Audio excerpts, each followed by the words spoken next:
Hi everybody, it's Dr. Off. So this week I am just gonna review a little bit of what our textbook said, not in terms of verbatim what it said, but maybe more in like a case history example through me as a singer who's had vocal injury. So it talks a lot about vocal hygiene, therapeutic techniques. It even gives you guys a lot of different examples of case studies. It's a really good read. I don't know if y'all are doing all of your reading, but this is really a good one to read if you're kind of on the fence about that. But to stay in line with that, I'm going to use myself as a case history.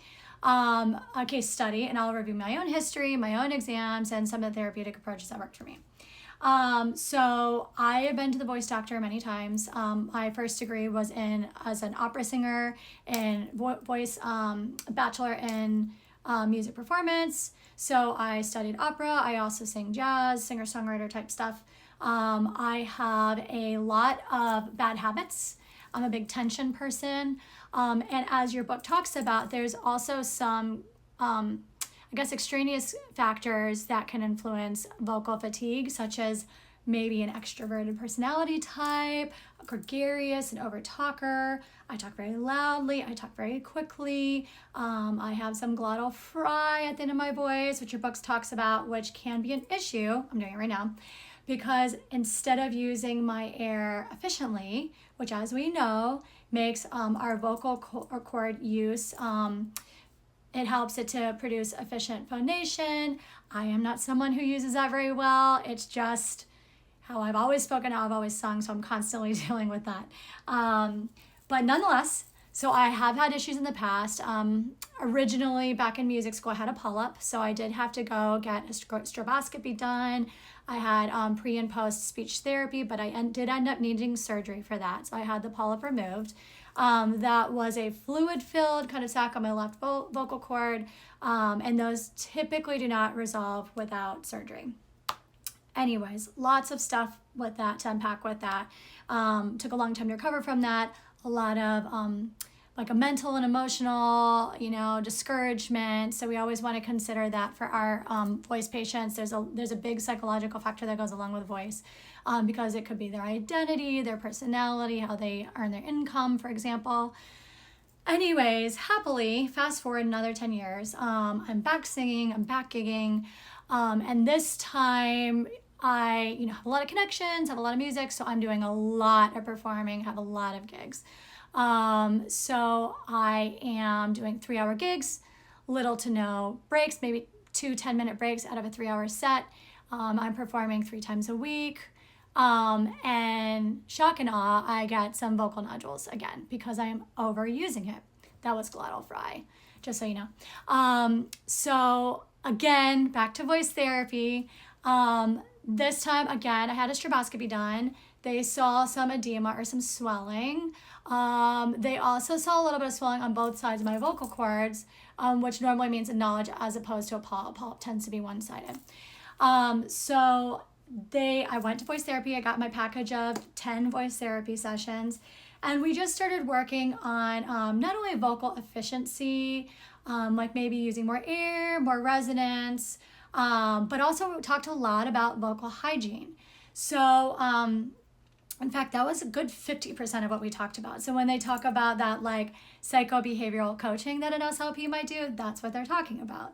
So I worked with my SLP on how many gigs am I taking? And pause, I need to say here, shout out to her, she was great, because we are never allowed to tell people how to use their voice.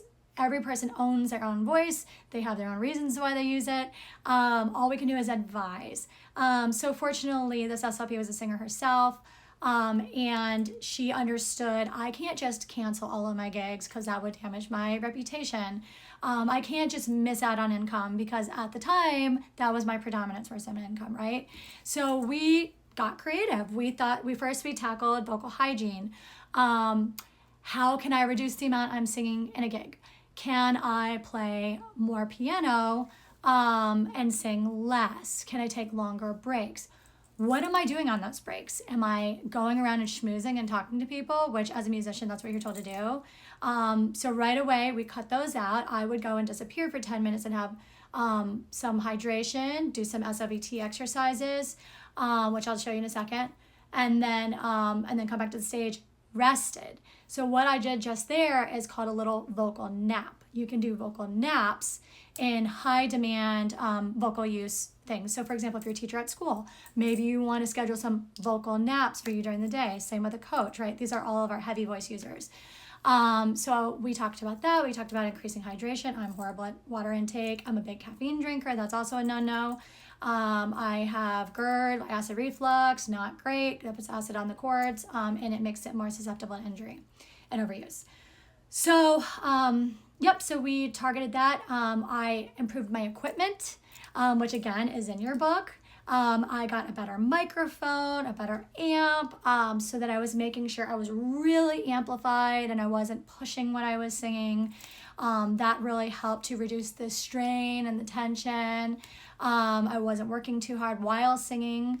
I also gave myself a lot of leeway and played a lot of instrumental stuff in between singing, which in the past I would not have done. So those are all examples of kind of like vocal hygiene, right? I also did misters. Another little side note, a lot of times when you see a musician, a gigging musician, a lot of times they're singing in like smoky environments, maybe they're drinking alcohol when they're singing. These are all horrible for the cords. So you can also cut this type of thing out, right? So that's vocal hygiene. Many more things to say about that, but I do want to give you some examples of some of the exercises that we did. So first we worked a little bit about kind of stretching, did a little bit of like laryngeal massage, right? Worked out the tension in the strap muscles, all that kind of stuff. Worked on hooking up the breathing. These are all therapeutic things that we did. Much more on that, but that's just a little bit of an example. We would do a little bit of a yawn sigh, so like, ah, ah. That helps to reduce some of the tension. Do a little bit of a jaw massage, a little bit of temple massage. This is all taking out that tension for our hyperfunctional vocal users. Another thing that is great to do is to hook up your breathing. Make sure you're using your air and your folds and not your muscles. One of the techniques we do that is something called lip trills.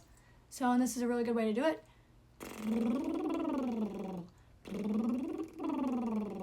Another way is humming.